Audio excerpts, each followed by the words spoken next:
Salve a tutti, mi chiamo Francesco Rocca, abito in un paesino in provincia di Frosinone, ho 20 anni e frequento l'Istituto Salesiano di San Zeno, in maniera particolare l'ITS specializzato in carta, cartotecnica e packaging. I miei recenti studi, quindi quelli di scuola superiore, sono incentrati principalmente sulla chimica. Infatti ho frequentato un ITIS per chimici, sono diplomato in chimica ed effettivamente un perito chimico. E come la totalità della mia classe, quindi tutti i miei compagni di classe, proveniamo da studi completamente diversi rispetto a questo, che infatti si incentra su carta, cartotecnica e packaging. E infatti non c'è affatto da spaventarsi, visto che il corso parte proprio dalle basi e quindi dà la possibilità a tutti quanti di poter frequentare questo tipo di corso.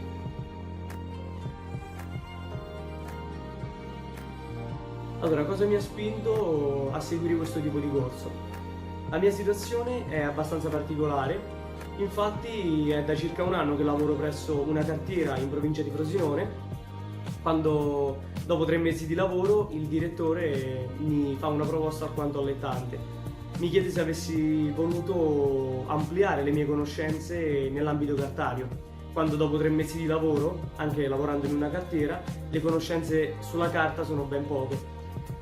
Quindi mi chiede se avevo intenzione di seguire questo corso, offerto ovviamente dall'azienda, e come rifiutare questa occasione che si presenta una volta nella vita.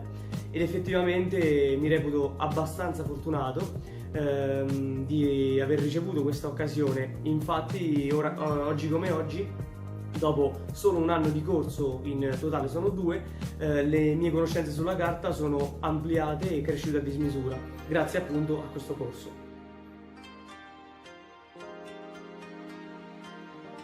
Allora, quali sono le materie principali? Frequentando questo corso, alcune materie possono risultare alquanto particolari. Abbiamo infatti botanica, materie prime dalle quali viene ottenuta la carta, fibre di recupero, impiantistica e cicli produttivi.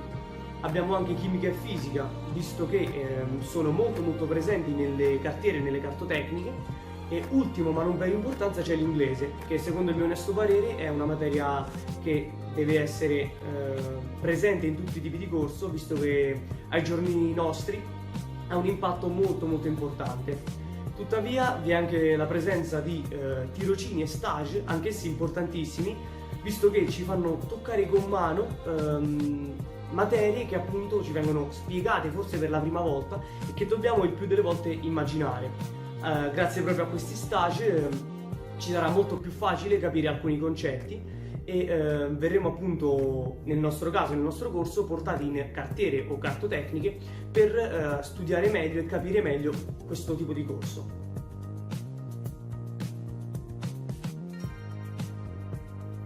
Quali sono le opportunità che questo corso può offrire per il futuro? Per tutti coloro che vogliono intraprendere questo tipo di studi, posso dir loro che la probabilità di essere assunti in una cartiera o in una cartotecnica aumenta a livello esponenziale. Questo posso confermarlo, visto che questi tipi di conoscenze non sono così frequenti all'interno dei curriculum di una persona. E oltretutto vi è la capacità di poter svolgere quasi tutte le funzioni e mansioni in questi tipi di aziende, dalle materie prime, dallo smistamento nei magazzini, dalla produzione in macchina continua del prodotto finito, fino al quality control in laboratorio, dove appunto vengono effettuate le varie analisi chimico-fisiche sul prodotto finito. Questo è garantito grazie appunto al tipo di formazione a 360 gradi che questo corso offre.